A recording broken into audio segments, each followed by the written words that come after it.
Meu nome é Denise, para quem não me conhece ainda. Esse mês, o Damião escolheu vários assuntos interessantes e me foi escolhido o que é mediunidade. Longe de mim esgotar o assunto aqui, porque a gente até tem, como na maioria das casas, nós temos cursos, aqui na casa a gente também tem, e são 2 anos, né? 2 anos falando do assunto. Então, longe de mim esgotar, a gente vai dar uma pincelada, justamente para a gente tirar um pouco, às vezes, conceitos errôneos, achando que a mediunidade é uma coisa que nos assusta. Então, nada como o conhecimento para trazer, né, a segurança até. E a doutrina ela nos proporciona isso, o entendimento e o conhecimento, para que a gente possa desmistificar um pouco, né, os conceitos que às vezes a gente tem errado. Então, quando a gente fala em mediunidade, a gente tem que lembrar que a mediunidade ela não é uma característica específica do espiritismo. Ela já vem ali através dos tempos, desde que o mundo é mundo, nós conhecemos os efeitos que existem. Então a gente tem lá na Índia, né, através, a gente tem o livro dos Vedas, que é o livro mais antigo da humanidade, onde narra vários acontecimentos e traz o conhecimento da vida espiritual mesmo. Eu só citei rapidamente, porque realmente não dá para a gente desenhar cada um. O Egito, que já era um povo que cultuava, né, os mortos e acreditavam que havia uma continuação após a morte da vida. Na China, com Lao Tse e Confúcio também trazia conhecimentos acerca da vida espiritual. A Grécia é um ponto importante, através dos filósofos, e Sócrates foi o mais importante deles, que também trouxe a ideia da unicidade de Deus, né, um Deus único, e a pluralidade dos mundos habitados e da multiplicidade das existências. Aí é um momento importante, porque Sócrates traz esse conhecimento, a gente vai ter isso, né, dentro no livro dos Espíritos, a gente tem no Evangelho, aliás, desculpa, e tem bastante conhecimento de Sócrates. O Jesus que vem marcar a nossa história, porque ele nada mais foi do que um médium de Deus, através de todos os ditos milagres, que a gente sabe que né, o milagre é a palavra que traduz aquilo que não tem explicação, mas quando a gente for estudar, a gente percebe que tudo aquilo que Jesus fez, ele usou a sua capacidade, né, mediúnica, a transformação da água do vinho, a multiplicação dos pães, a levitação, as curas, quer dizer, tudo isso foram fenômenos mediúnicos, não teve nada de maravilhoso e nem de milagroso, porque ele, na sua capacidade de espírito elevado, ele tinha o domínio de todas essas capacidades. E eu consigo ficar parada. Mas eu falo alto, né? Não tem problema. Acho que nem precisa. Tu precisa? Não. Muita coisa na mão, eu sei que a vida vai sair do mão. E na Idade Média também um marco importante, a gente tem a figura de Joana d'Arc, a gente sabe que muitas pessoas foram sacrificadas por acreditarem e divulgarem a comunicação com os mortos, e Joana d'Arc teve um papel importante, até tem um livro, né, interessante, para a gente conhecer. A Idade Média também foi, na verdade, uma preparação, porque foi no século XIX, 1848, na cidade de Hydesville, é o famoso caso das Irmãs Fox, né? Quem não conhece, precisa conhecer, porque é um marco importante dentro do espiritismo. A gente tem a Kate e a Margaret, que eram 2 adolescentes de 11 e 14 anos, que na casa dela começaram os fenômenos de ruídos, barulhos, e na verdade elas eram médiums de efeito físico, e por isso foi um acontecimento importante, porque isso foi espalhado e todo mundo ficou sabendo. E o mais interessante é que não eram apenas ruídos e batidas. Essas batidas, elas na verdade, as meninas faziam perguntas e elas tinham respostas inteligentes, né? E então começou a se perceber que essa manifestação era inteligente. E isso foi um marco importante, porque a partir daí, em 1855, pode ver que é muito perto a data, Allan Kardec começou o seu trabalho científico, isso é importante, porque ele era um cientista, né? Ele foi juntando, absorvendo conhecimento de vários lugares, de outros médiuns, de vários lugares do mundo, e foi juntando esse conhecimento todo. Então foi um trabalho mesmo de pesquisa, né? A partir de Allan Kardec, sobre o fenômeno mediúnico, e assim ele foi lançando em 18 de abril de 57, o Livro dos Espíritos, em 59 o Espiritismo, em 61 o Livro dos Médiuns, 64 o Evangelho, 65 São Inferno, 68 a Gênesis.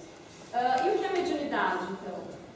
A palavra médium, tudo isso, quem quiser conhecer sobre mediunidade, a gente, lógico, tem que recorrer ao Livro dos Médiuns, que tem toda essa informação. Então, ele usa uma palavra, é uma expressão que significa meio, intermediário. Então, seria aquele intermediário entre o plano espiritual e o plano material. Ele usa a expressão para designar as pessoas que são portadoras da faculdade mediúnica. Aí a gente vê lá no Livro dos Médiuns, no capítulo 32, a pessoa que pode servir de intermediária entre os espíritos e o homem. E a mediunidade é a faculdade dos médiuns, ou seja, a faculdade que possibilita uma pessoa servir de intermediária entre os espíritos, os encarnados e os homens. Ele ainda fala no Livro dos Médiuns que todo aquele que sente em grau qualquer, em qualquer grau, a influência dos espíritos é médium. Então veja lá, em qualquer grau. Aí, uma pergunta. Então, será que todos nós aqui somos médiuns que estamos nessa sala? Quem nunca sentiu aquilo a influência? Em qualquer grau que seja, de um espírito. Será que não? Alguém acha que a gente não é médium? Todos nós? Todo mundo acha que nós somos médiums? Então, se a gente pensar, se todos nós aqui somos médiums que já sentimos a influência, sim, poderíamos falar que todos nós somos médiums. Mas, quando a gente fala de prática mediúnica no nosso cotidiano espírita, a gente pode dizer que todos são mais ou menos médiums, né, para a prática mesmo cotidiana. Essa qualificação se aplica somente aos que possuem uma faculdade bem caracterizada, né, que se traduz por efeitos patentes de certa intensidade e que depende de uma organização mais ou menos sensitiva. Essa organização seria o corpo, né? Isso, a gente nasce médium, nós nascemos médiums, nós não nos tornamos, não existe curso para médium. Vou fazer um curso para me transformar em médium, não existe. Né? Nós já nascemos médiums, porque faz parte do nosso corpo. A predisposição mediúnica independe do sexo, da idade, da raça, se é rico, se é pobre, se é inteligente, se é analfabeto. O analfabeto pode ser médium? Ele pode psicografar, pode escrever livro, o analfabeto? Pode, né? Muito bem. Então, ele independe até da qualidade moral. Quer dizer, então aquela pessoa que não possui qualidades morais boas, né? Qualidades, ele pode ser médium também? Pode, ele pode ser médium. Tá? Então, nós temos os médiuns facultativos ou voluntários, que têm a vontade, e nós temos os naturais e os involuntários, que são os médiuns inconscientes, que nem sabem e nem conhecem nada a respeito do assunto. E às vezes nem sabem que são médiums também. E aí nós vamos ter que classificar os médiuns. Isso é uma passagem rápida, não adianta, mediunidade é uma coisa que a gente estuda anos e anos e ainda tem sempre que aprender. Então, só para a gente ir a nível de curiosidade, tá? Nós temos os tiptólogos, que são os que produzem ruídos e pancadas, que foi lá o caso das irmãs Fosk, que são os médiuns de efeitos físicos, nós estamos falando de efeitos físicos. Tá? Nós temos os motores, os que produzem movimentos dos corpos inertes. Vocês já ouviram falar das mesas girantes, né, que aconteceu lá na Europa, que foi por isso que Allan Kardec sentiu curiosidade, porque ele ouviu dizer e se interessou. Como que as mesas saíam rodando? Porque na Europa eles não tinham novela para assistir, não tinham o que fazer. Então, o encontro social deles era o encontro das mesas girantes, né? Eles adoravam ver aquelas mesas que giravam. Então, na verdade, eram efeitos fortes. Hoje em dia é mais difícil da gente encontrar esse tipo de efeito, porque não há mais necessidade. Naquele tempo havia necessidade de chamar a atenção para que o processo de codificação da doutrina se iniciasse. Era um momento propício para aquilo. Hoje em dia a gente não precisa, né? Então tem de translação e suspensão, os que produzem a translação de objetos através do espaço, né? As pessoas que também conseguem levitar, mesmo que foi um pouquinho mais já consegue. De transporte, que podem servir aos espíritos para o transporte de objetos, né? Quem é o pessoal mais antigo, sem revelar a idade, né? Já teve oportunidade, né? Mas assim, de conhecer grupos que faziam esse tipo de trabalho, né? Quem faz o curso e quem fez curso com o São José, sempre conta essas histórias, né? Da flor que se materializa, que sai de uma sala e foi parar na outra, né? Então é o transporte mesmo de um objeto que sai de um lugar e aparece em outro. Puxa vida. É a escrita direta ali. Então é o tipo de não, tudo bem. De mediunidade, onde os espíritos, os pneumatógrafos, que se utilizam do ectoplasma do médium e simplesmente num pedaço de papel, não é que o médium vai lá num pedaço de papel e escreve. O papel às vezes está trancado dentro da gaveta e aquele papel aparece escrito. Né? É a escrita direta. Puxa, como, né? Que aparece uma loucura, mas existe. Pneumatofônicos, são os médicos que permitem a voz direta. Isso também não é a psicofonia, é uma voz que aparece, às vezes quem tem a capacidade de ver essa garganta, né, que ele fala, uma garganta ectoplasma, sem a utilização da voz do médium, né? Essa voz, ela simplesmente aparece na sala. Da materialização, que são aqueles que doam recursos fluídicos, que é o ectoplasma, né, que todos nós possuímos, para a materialização do espírito ou parte do espírito, às vezes é um pedaço da mão, né, é um pedaço do pé, são só apenas partes ou às vezes o espírito inteiro mesmo. A bicorporeidade, que é bastante conhecida também nos relatos, que são aqueles capazes de materializar-se fora do seu corpo perispiritual, né, em local fora do corpo físico. Então o médium está ali e ele aparece às vezes numa outra cidade, né, numa outra localização. A gente tem o exemplo do Eurípides Barçanufo, do Santo Antônio de Pádua, né? Então, existe mesmo. E da transfiguração, são aqueles aptos a promoverem modificações temporárias em seu corpo físico, né? A gente também conhece esse fenômeno. Então, olha que interessante. O William Crookes, que era um cientista também, que ele não era ainda, não se conhecia muito pouco, mas ele investigava, é a fotinho da esquerda, ele está ali com a médium Florence Cook, que está deitada, e o espírito da Kate King, e ele estudou bastante tempo, né, essa médium que doava o seu ectoplasma para a aparição do espírito. Aqui também é o médium Antônio Alves Feitosa, e foi uma aparição da irmã Josefa, né, em Uberaba, em 1935. Então você vê que da boca do médium, a foto não está tão, mas da boca do médium sai o ectoplasma para a formação do espírito. Né? Aqui o Peixotinho, essa foto é bem conhecida também. Você vai ver que vai saindo de todos os buracos da nariz, a boca do ouvido, e ali a formação do espírito. Eurípides Barçanufo, que aqui eu sou fã dele, toda vez que eu tenho oportunidade eu falo, né, do livro. Mas é interessante porque ele foi um médium que também teve bastante efeito físico, né, de bicorporeidade, e foi importante. Então, esse que a gente falou foram os médios de efeitos físicos, que hoje em dia são mais raros. Né? Médios sensitivos. Então, são os médios capazes de registrar a presença de espíritos por uma vaga impressão. Essa impressão ela pode ser boa ou ela pode ser ruim. Puxa, comum isso, né? Quem aqui nunca sentiu? Entrou num ambiente e sentiu aquela vibração, né? E a gente pode perceber que essa sensação ela vir de uma natureza de entidade desencarnada, né? De um ser desencarnado. Nós temos os médios intuitivos ou os inspirados. Ao longo, né, da nossa evolução daqui, né, para frente, são os médios que vão ser mais comuns. A tendência da gente ir melhorando essa capacidade intuitiva. Né? São aqueles que recebem comunicações mentais estranhas às suas ideias, vindas da esfera material, né? Então todos nós somos médiuns intuitivos. A gente assimila.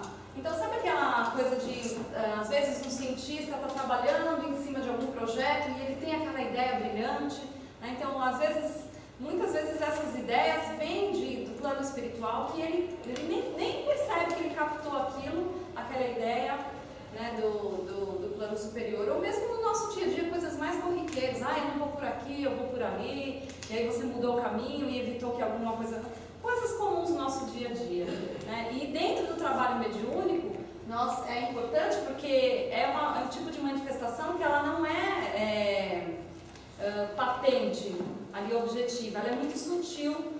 E dentro da prática mediúnica, a gente precisa perceber que esse tipo de mediunidade ela é difícil de se perceber se não for treinada, né? Mas é muito comum. Nós temos os médiuns audientes, são os médiuns que ouvem os espíritos. Algumas vezes é como se escutassem, não é que ouve, né? Essa voz às vezes está lá dentro, né? Ouve uma voz interna que se ressoa no foro íntimo. E às vezes é uma voz, sim, clara e exterior. Os médiuns videntes, que são aqueles que veem os espíritos em estado de vigília, de olho aberto, ou de olho fechado também, né? Kardec fazia referência à realidade dessa faculdade. Nossos dias também já não é tão comum, mas a gente conhece bastante gente que tem essa mediunidade. Os médiuns falantes ou psicofônicos são aqueles que possibilitam aos espíritos a comunicação oral com as outras pessoas encarnadas. Utiliza do recurso da voz, então é a variedade de médium mais comum, é o médium, né, que dá a passividade para a psicofonia, para ter a comunicação através da fala. Nós temos os escreventes, os psicólogos mais famosos que a gente não dá para, né, deixar de lembrar do Chico, são os médiuns aptos a receberem a comunicação dos espíritos através da escrita. Então foram pelos médiuns escreventes que Allan Kardec concluiu, né, organizou e montou, né, os pilares da codificação espírita. Os médiuns curadores são aqueles que são aptos a curarem através do toque ou mesmo pela imposição de mão, por um ato de vontade ou pelo passe. Esses médiuns de cura eles também têm característica física, não é uma coisa que a gente desenvolve, né? Ele tem dentro da organização física dele a capacidade de doar um ectoplasma, um fluido específico para a cura. Nós temos os médiuns psicômetras, são aqueles aptos a identificar os fluidos presentes em determinados objetos, são aqueles que pegam um objeto, um colar, a gente agora parece que tem um seriado aí, né, que faz isso, eu não vejo muito TV, mas que pega objetos de uma pessoa que desapareceu e consegue perceber onde que essa pessoa está. E são, né, é a psicometria. Nós temos os médiuns sonambúlicos, os desdobramentos, que são capazes de emancipar seu corpo, deixando a organização física no estado de sonolência ou apatia. Esse é muito interessante, no livro do Hermínio Miranda, Diversidade dos Carismas, ele conta de uma professora esqueci o nome dela, acho que é... Bom, enfim. Ela dava aula para as crianças na sala de aula e as crianças já estavam acostumadas. Isso acontecia também com o Eurípides Barçanufo. Então, às vezes ela estava escrevendo alguma coisa, assim, né? Dando aula e de repente ela parava, assim, era como se ela estava de olho aberto, mas tudo, né? Parecia que ela estava, sei lá, hipnotizou, sabe quando a gente fala assim?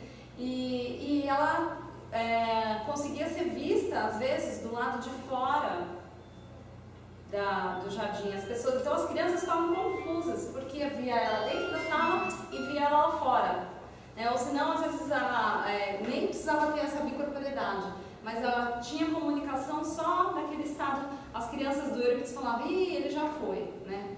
Porque ele ficava ali naquele estado meio de apatia ou ia se encontrar em outro local, mas é um tipo de mediunidade, que é mais raro mesmo. Quando a gente fala de mediunidade, é muito comum a gente ter a dúvida, nossa, e agora? Então eu tenho mediunidade, o que eu faço?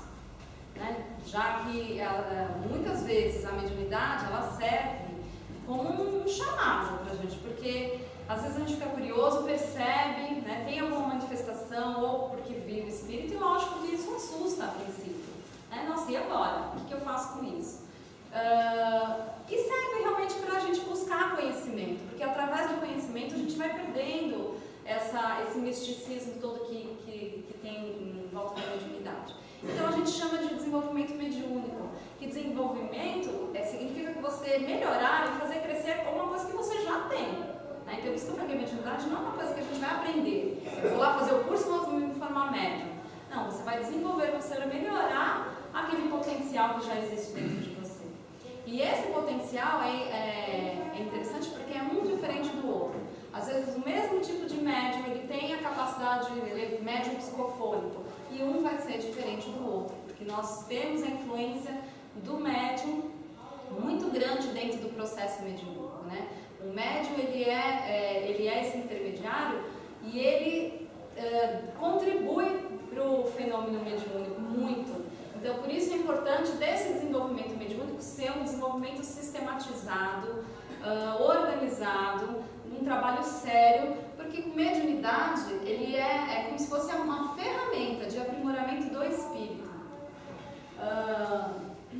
Então, a mediunidade é uma faculdade tão natural no homem, né? Não tem nada de extraordinário. A mediunidade é um atributo físico do homem, isso Kardec fala no livro dos médiuns. O médium já nasce médium. Então, cabe-nos, portanto, os possuidores da faculdade única, nos esforçarmos para exercer com devotamento e humildade. O médium, ele não é mais importante porque ele é médium. Muito pelo contrário, muitas pessoas que recebem essa ferramenta da mediunidade, ou porque, lógico que a gente não vai aqui, né, jogar pedra, mas assim, é como se fosse um compromisso. Porque erraram no passado e querem. É uma maneira, é uma ferramenta mesmo, para tentar construir, né, uma nova caminhada. É uma ferramenta para a gente aprimorar e se entregar para o outro, né? Uma ferramenta de caridade mesmo.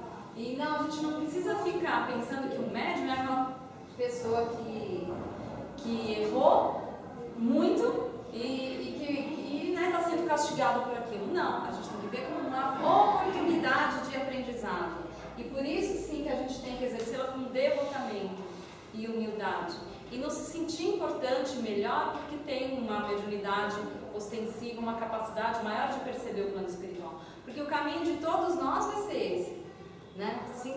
De desenvolver esses outros. Por enquanto nós temos os 5 sentidos, né? O olfato, a visão, a palavra. Mas o nosso caminho é desenvolver os outros sentidos, sim.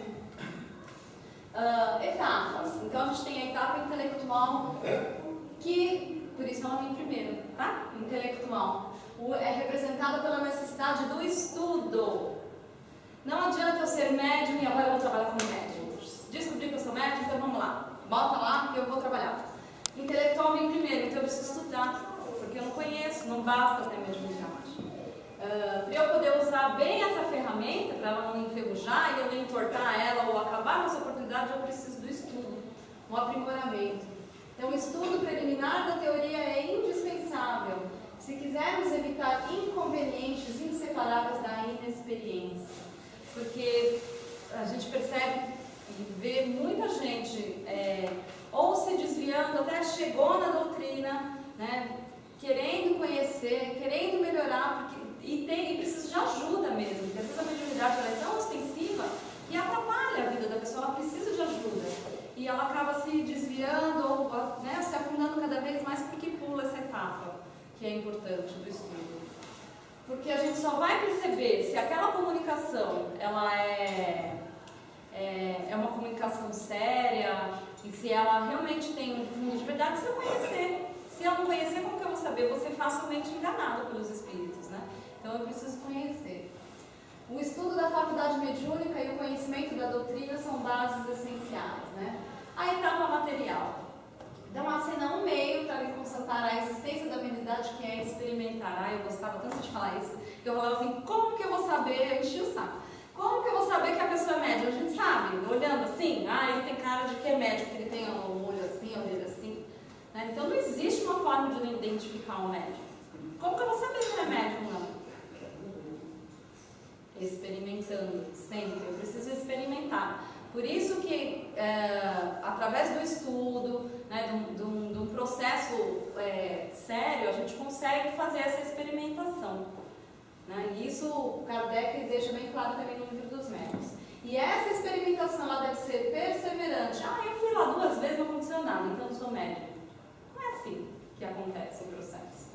Então ela tem que ser perseverante, assídua. Eu vou mês que vem, daqui 3 anos eu volto lá, vamos ver se acontece alguma coisa. Ou eu vou um sábado sim, 4 não. Aí outro sábado eu vou, 3 não. Então a assiduidade e o compromisso é importante.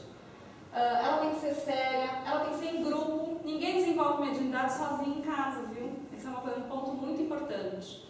Muitas pessoas sentem essa mediunidade ostensiva e resolvem em casa, agora eu vou começar então a psicografar em casa, ou senão a vizinha vem se consultar comigo, né?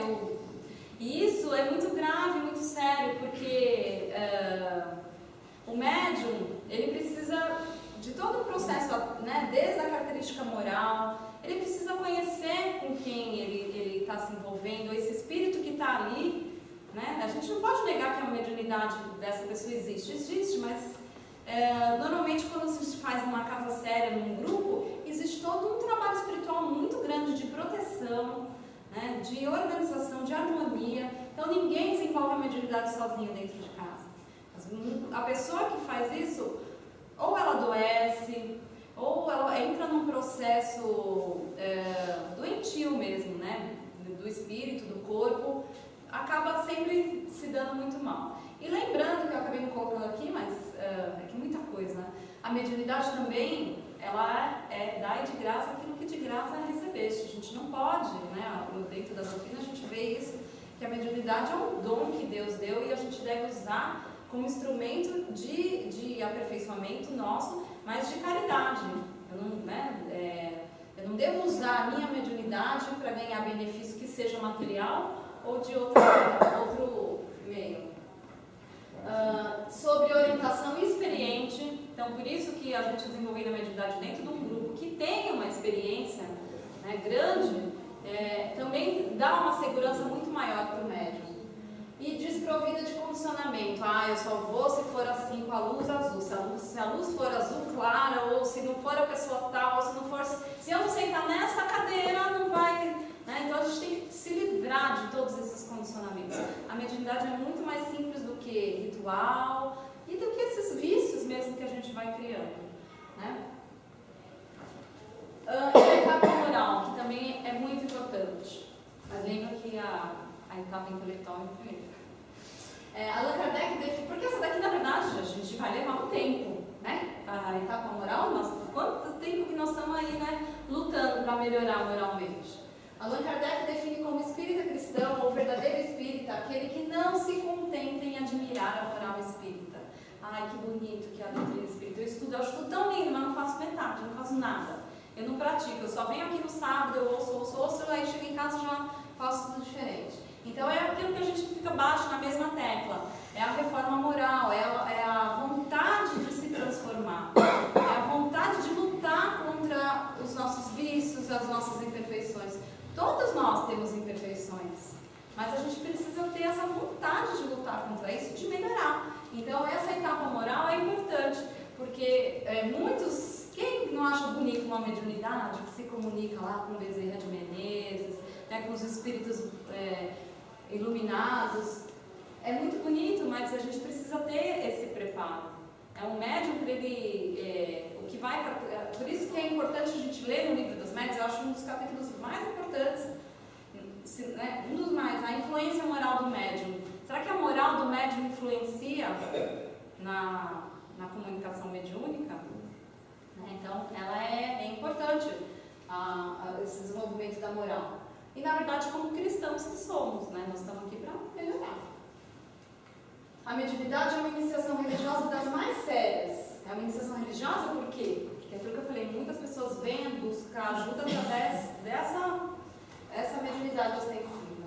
Ele é um mandato que nos é oferecido pela espiritualidade superior, a fim de ser fielmente desempenhada. Quantos de nós pedimos, né, esse dom, né, para que a gente possa usar como ferramenta, e a gente acaba deixando de lado? Isso vai ser cobrado. Na formação moral está a base de todo o desenvolvimento mediúnico. A gente precisa desenvolver esses sentido de espírita cristão. Aqui eu deixei alguns livros, porque esse assunto é inesgotável, mas o livro dos médiuns como base para a gente conhecer a mediunidade. Eu gosto muito de Diversidade dos Carismas, Mecanismos da Mediunidade, o Desenvolvimento Mediúnico de Edgar Agon, também é bem prático, é um livro pequeno. Nos Domínios da Mediunidade, são as obras do Espírito André Luiz.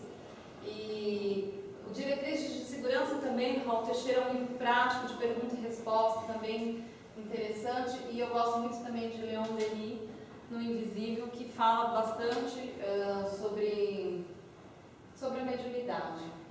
O que a gente não pode esquecer é que a mediunidade, ela precisa ser conhecida, né? A gente precisa estudar para tirar esses paradigmas e lembrar que ela vai ser a ferramenta para que esse nosso processo de evolução não fique empacado, para que a gente possa caminhar mais rapidamente. Eu queria ler só um trechinho do capítulo 20 da Influência Moral do Médium, que fala assim: não acreditem que a faculdade mediúnica tenha sido dada para corrigir somente uma ou duas pessoas. O objetivo é maior, trata-se da humanidade. Um médium é um instrumento pouquíssimo importante como indivíduo. Eis porque quando damos instruções que devem aproveitar a generalidade, servimos-nos daquele que possui as facilidades necessárias. Mas tenha por certo que chegará um tempo em que os médiums serão muito comuns. Então, quando a gente fala em desenvolver a nossa mediunidade num grupo sério, a gente percebe que quantos de vocês aqui fazem parte de um grupo mediúnico? E a gente percebe que aquelas pessoas que estão ali juntos, elas não estão ali por acaso. Que aquele grupo mediúnico está ali por uma causa maior e não individual, não para satisfazer o seu ego ou a sua vaidade, porque o médium ele precisa lutar com isso, com a vaidade de se achar importante, de se achar um instrumento da espiritualidade. A gente precisa pensar nessa causa maior. Nós podemos ser médiums pensando nesse bem maior mesmo, né, no nosso dia a dia. Quantas vezes nós temos a intuição de falar uma palavra boa, né, uma palavra que aquela pessoa está precisando ouvir? Então a gente precisa aprender que a mediunidade não é para nós, para a nossa vaidade, para o nosso ego, mas por uma causa maior, a humanidade, porque o processo vai ser esse, que essas capacidades, né, do espírito, que é inerente ao espírito, ela só precisa ser desenvolvida e vai depender dessa moral do médium. Quando a gente fala em mediunidade, puxa, a gente tem exemplo, né, o Chico, que foi o nosso maior exemplo de ceareiro mesmo, de instrumento, de medianeiro. Ele que não ficou com um centavo de nada, de nenhuma obra, né, dos 400 e traz, sei lá quantos, alguém sabe o número exato, mas, né, dos seus mais 400 livros que ele escreveu, ele se abdicou de tudo, né? Então ele é sempre o nosso exemplo, que a gente não pode esquecer. Espero que esse assunto só tenha despertado em vocês a vontade de aprender, porque aqui foi uma pincelada mesmo. E que a gente aproveite. Para quem tem medo do assunto, não tenha medo. Vamos estudar, vamos conhecer, faça parte de um grupo, porque eu sempre falo, independente da gente conhecer, eu acho importante a gente conhecer. Mas quando a gente faz parte de um grupo, e principalmente um grupo mediúnico, a gente é como se a gente fosse, né, entrelaçando mais ainda aqueles laços afetivos, porque é ali naquele momento que a gente esquece das diferenças entre nós, né, da maneira como agimos, a gente esquece de tudo isso e a gente vive essa causa maior, e a gente entrelaça esses laços entre nós aqui encarnados e entre a espiritualidade. Então, eu acho que como aprendizado do espírito, mesmo que não seja, eu não quero trabalhar como médium, mas conhecer esse processo de como desenvolver a mediunidade. Às vezes tem um potencial muito grande aí dentro de vocês, né, e a gente não sabe. Então a gente só vai saber experimentando. Então fazer parte de um grupo mediúnico, de um processo de estudo dentro de uma casa espírita, é muito enriquecedor.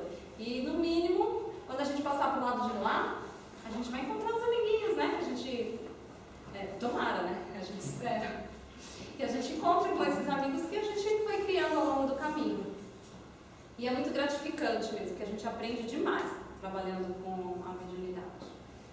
Queria agradecer a atenção de vocês, espero que vocês sintam essa vontade de aprender um pouquinho mais.